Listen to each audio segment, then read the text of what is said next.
ఇది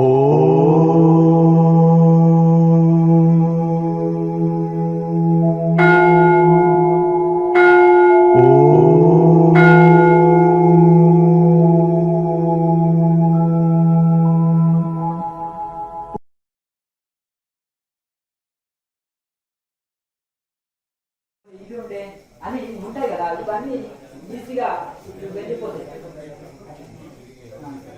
అన్ని రకాల సమస్యలు పోతున్నాయి. ఆపరేషన్ అయినాక సాధన ఎన్ని నెలలకు? ఒక 6 months గ్యాప్ ఉంటే మంచిది. మహాముద్ర లాంటిది చేయొద్దు. మిగతాది అన్ని కూర్చొని చేసి సహజ ప్రాణాయామం చేసుకోవచ్చు. సహజ ప్రాణాయామం చేసుకొని నిరంతరము తర్వాత ధ్యానం చేసుకోవాలి అంతే. అంటే ఇంకొకటి, మన శరీరంలో ఎక్కువ కష్టపడి ఇబ్బంది పడి ఆయాసపడి చేయదు. శరీరము బలవంతంగా ఏది చేయదు. మెల్లగా వంట పట్టించుకోవాలి. దాన్ని మెల్లగా వంట పట్టించుకోవాలి. దాన్ని ఎట్లా అంటే బలవంతంగా చేయవద్దు. మళ్ళీ అది రివర్స్ లో కొట్టిందనుకో మళ్ళీ అది నొప్పి పోయి ఇంకా ఎక్కువ పెరుగుతుంది. కనుక దాన్ని మెల్లగా ఇబ్బంది నడువు నొప్పి ఉందనుకో, మహాముద్ర వేసేటప్పుడు నొప్పి కానంత వరకు, ఇబ్బంది కానంత వరకు అభ్యాసం చేయగా చేయగా చేయగా చేయగా చేయగా సెట్ అయిపోతుంది. అదే సెట్ అయిపోతుంది అట్లా. ఎందుకంటే అది స్వయం అనుభవంతో చెప్పే మాటలు ఇవన్నీ కూడా. ఎందుకంటే మెల్లమెల్లగా పోతే అది పోతుంది, కానీ సడన్ గా చేయబోతే మళ్ళీ నొప్పి ఎక్కువ అవుతుంది. కొంతమంది ఏంటంటే బ్యాక్ పెయిన్ పోతుంది అంటున్నారు. స్వామి బలంగా ఉండమని బలంగా నడువులు ఇరిచి పడేసినట్టుగా వంగే వరకు, పుట్టుకున్న పట్టు వరకు, అట్లా ఇలాంటి వరకు ఇంకా విపరీతమైన ముద్ర అంటేనే భయం చేస్తుంది. అట్లా కాకుండా నెమ్మదిగా అభ్యాసం చేసుకోవాలి. అభ్యాసం చేసుకుంటే ఏమి ఇది కాదు. మెడ నుండి తిమ్మిర్లు ఇక్కడ ప్రాబ్లం ఉంది, ఇది వరకు తిమ్మిర్లు వస్తుంది. అది ఏం చేసేది కొంచెము అది పౌష్టికాహారం తీసుకొని వాళ్ళకు వస్తుంటుంది. ఆ తిమ్మిర్లు రావడము, నరాల బలహీనత, ఇవన్నీ పోషకాహారం లేని వాళ్ళకే వస్తుంటుంది. మీరు రెగ్యులర్ గా ఎముకల్లో ఏమైనా సమస్య ఉందా? సమస్య ఉన్నట్టు మునగాకు జ్యూస్ రెగ్యులర్ గా తాగు. ఉదయం పూట ఉంటుంది కదా, పచ్చి జ్యూస్ తీసుకొని ఒక టీ గ్లాస్ అంతా రెగ్యులర్ గా పాలలో తాగి ఇంకా బాగుంటుంది. ఏమైనా డౌట్స్ ఉన్నాయా? నేర్చుకున్నారు కదా, గురుముఖంగా నేర్చుకున్నాక ఇంటికి వెళ్ళి రెగ్యులర్ గా చేయండి. మీకు ఏమన్నా యూట్యూబ్ లో ప్రాక్టికల్ క్లాస్ కూడా పెట్టినాయి కదా, దాన్ని చూస్తూ ఫాలో కావండి. ఇప్పుడు డైరెక్ట్ దాన్ని చూసి చేయాలంటే ధైర్యం సరిపోదు, తప్పు చేస్తానేమో అని భయం ఉంటుంది. కానీ ఇక్కడ ఒకసారి క్లాస్ చేశారు కదా, దీన్ని రెగ్యులర్ గా దాన్ని చూస్తూ 4 రోజులు ప్రాక్టీస్ చేసుకోండి. ఇంకేమైనా డౌట్ ఉంటే కూడా పుస్తకాలలో రాసినాము, యూట్యూబ్ లో కూడా క్రియాయోగ ప్రశ్న జవాబులు చదువుకోండి. ఇంకా మీరు వేరే ఏది అవసరం లేదు అనుకుంటే అది ఒకటే చూసుకోండి. అందులో అన్ని డౌట్లు క్లియర్ అయిపోతాయి. మళ్ళీ ఎప్పుడైనా డౌట్లు వస్తే పౌరం నాడు వచ్చి చేసుకోండి, ఇబ్బంది. పూర్తి చేసేస్తే 3 hours కట్టకుండా సిట్టింగ్ కూర్చోగలిగితే ఆటోమేటిక్ గా తర్వాత మీకే వస్తుంది. ఒకటి కలిగితే రెండోది ఆటోమేటిక్ గా మీకు అర్హత లభిస్తుంది. అంతేనా కదా? నెక్స్ట్ 6 గంటలు చేయవలసి వస్తుంది. అర్థం 3 గంటలే టైం లేని వాళ్ళు 6 గంటలు టైం ఇస్తారు. అయితే క్రియా పరవస్థ లభించే మెటీరియల్ అంతా ఇంట్లోనే ఉంది. క్రియా పరవస్థ ఏదైతే చెందుతామో అక్కడ నిర్వికల్ప సమాధి చెందే ఆ మెటీరియల్ అంతా ఈ 6 ముద్రలనే ఉంది.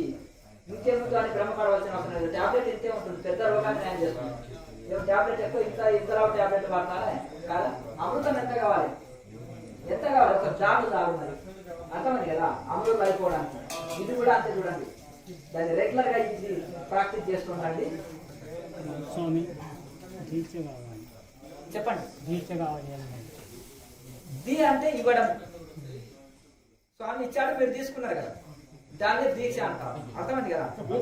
ఉపదేశం అంటే ఇప్పుడు చాలా మంది అంటే ఉపదేశం అంటే చెవులని లోపలికి తెలుసుకొని చెవుల మాత్రం చెప్పడము. దీక్ష అంటే అదే పల్లెటూరు కన్ఫ్యూజ్ అవుతున్నాం. ఇక్కడ ఒక గురువు దగ్గరికి పోతే లోపలి ఇంట్లోకి పిలుచుకొని వచ్చి చెవులో మాత్రం చెప్పేస్తారు. అర్థమైంది కదా. ఎట్లా ఉందంటే సంవత్సరంలో 12 రోజులు సేవ చేయాలి, బట్టలు తీసుకోవాలి, 5,000 పదార్థాలు పట్టుకుని వెళ్ళాలి, సంవత్సరానికి ఒకసారి అన్నదానం చేయాలి. మరి స్వామికి మన తోట ఉంటే నెలకు ఒకసారి ఒక రోజు పని చేసుకోవాలి. అర్థమైంది కదా. ఇవన్నీ ఉంటున్నాయి. ఆ ఉపదేశాలు కాదు ఇక్కడ ఇచ్చేది. అర్థమైంది కదా. చెవులో మంత్రం చెప్పి వదిలేస్తారు. ఇక్కడ నీకు మంత్రం దొరికే, నీకు ప్రాణాయామం దొరికే, ధ్యానం దొరికే, వేదాంతం దొరికే. ఎన్ని దొరికే? అక్కడ పోతే నీకు ఒకటే దొరుకుతుంది, చెవుల మంత్రం, చేతుల రూపాయి. అంతేనా కదా. మరి అంటే ఇప్పుడు వీళ్ళు ఎందుకంటే బాగా డాక్టర్ ఒక 10,000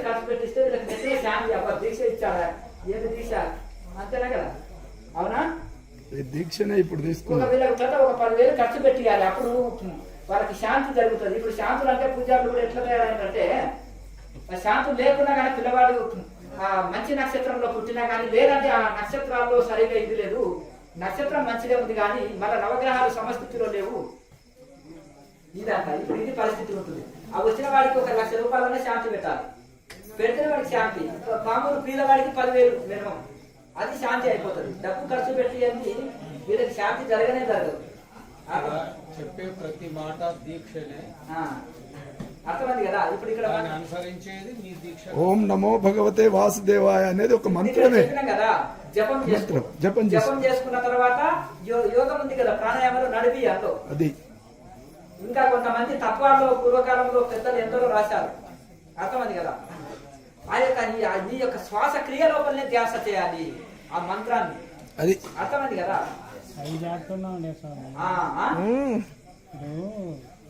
ధ్యానము జపము చేసుకుంటున్నాం. ఇప్పుడు కొంతమంది సిద్ధ గురువుల కాడ దీక్ష తీసుకోవాలంటే దాన్ని బట్టి అడుగుతున్నాం కానీ మాకు తెలియకంటే. ఇప్పుడు ఏదైతే ఇవ్వబడ్డదో ఇక్కడ ఇక్కడ ఈ యొక్క మంత్రాన్ని జపం చేసుకోండి. ఆ ప్రాణాయామం చేయండి. ప్రాణాయామంలో జపం చేస్తే లాభం ఏంటిదంటే మనసు నిలకడ చెందుతుంది. ఇప్పుడు యజ్ఞం యాగము పూజలు చేస్తారు, అందులో కూడా కర్మకాండంలో ప్రాణాయామ వినియోగ అంటారు. సంకల్పం చెప్పుకున్న తర్వాత, సంకల్పం అంటే నేను పలాని దేశంలో పలాని మూలలో పలాని పేరు పలాని గోత్రంలో ఉన్నాను, నేను చేసే పూజ నాకే ఫలితం రావాలి. మరి పక్కోడి హాల్ టికెట్ నెంబర్ వేసింది అనుకో పరీక్షలో, పక్కోడికి మార్కులు వెళ్ళిపోతాయి. మరి నీకే రావాలంటే నీ తరాల పేర్లు గోత్రం సూత్రం అన్ని చెప్పుకుంటున్నాం. చెప్పుకున్నాక నెక్స్ట్ ఏంటి, ప్రాణాయామం చేయాలి. ప్రాణాయామం చేసినాకనే పూజ స్టార్ట్ చేస్తాం. ఎందుకు? ప్రాణాయామం చేసినప్పుడు మనసు అంతర్ముఖం అవుతుంది, అప్పుడు ఏకాగ్రతతోటి చేయాలి. ఇప్పుడు పూజారులకు రాక చేయిస్తలేరు. పూర్వకాలంలో వేద పండితులకు కూడా యోగాభ్యాసంలో ఆరితేరినవారు ఈ సంకల్పంలో ప్రాణాయామం చేయించేవారు. కనుక ప్రాణాయామం ఎందుకు కర్మకాండంలో జోడించాలంటే ఇట్లనైనా మెల్లగా అభ్యాసం చేసుకుంటారు. యోగాభ్యాసం అనేది ప్రాణాయామం మనసుని అంతర్ముఖం చేస్తుంది, ఏకాగ్రత పరుస్తుంది.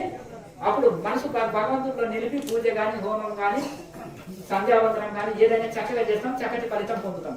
అందుకనే మరి ఈ కర్మకాండంలో కూడా యోగాభ్యాసాన్ని ఎందుకు జోడించారో మీరే అర్థం చేసుకోవాలి. కనుక ప్రాణాయామం అనేది మోస్ట్ ఇంపార్టెంట్. ఆసనాలు అందరూ వేయలేకపోవచ్చు. ఒక వికలాంగుడు ఉన్నాడు, వాడి కాళ్ళే చక్కని ఆసనాలు చేస్తాడు. అలాగే ఒక వృద్ధుడు ఉన్నాడు, కాళ్ళు ఉంగవు చేతులు ఉంగవు, ఎట్లా ఆసనాలు వేయగలుగుతారు?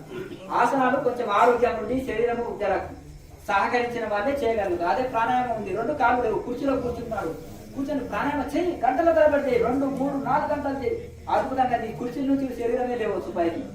ఇంకా వృద్ధులు ఉన్నారు, ఆసనాలు వేస్తే ఒకవేళ పుట్టుకునే ఒకటి పట్టుకోవచ్చు.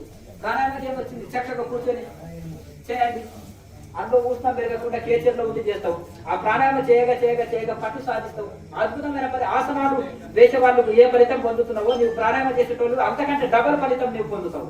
ఎందుకంటే ఇక్కడ మన దాన్ని ఎట్లా అంటే ఆసనాలు వేస్తే నీకు శరీరమే చాలా స్వస్థగా రిలీఫ్ ఉండొచ్చు. మళ్ళీ 2వ రోజు గ్రౌండ్కి వెళ్ళకపోతే పట్టేసినట్టు ఉండొచ్చు. ఫంక్షన్ భోజనం వెళ్ళినప్పుడు మళ్ళీ ఇది ఉండొచ్చు. కానీ ఈ ప్రాణాయామం అట్లా కాదు, లోపలికి వెళ్ళి క్యూర్ చేసుకుంటూ వస్తుంది, మనసు మీద ప్రభావం చూపుతుంది, ఈ మనసును వెంటనే అంతర్ముఖం చేస్తుంది, మనసుకు శాంతి లభిస్తుంది. వెంటనే నువ్వు మరి ధ్యానం చేసేటోళ్ళకు ఎక్కువ మేలు చేస్తుంది, చదువుకునేటోళ్ళకి ఏకాగ్రత పెరుగుతుంది, లోపల వాయుదాలన్నీ శుద్ధి చేస్తుంది, నీ మనసును అంతర్ముఖం చేసి పరమాత్మలో ఐక్యం చేస్తుంది, మనసు వెంటనే చేస్తుంది.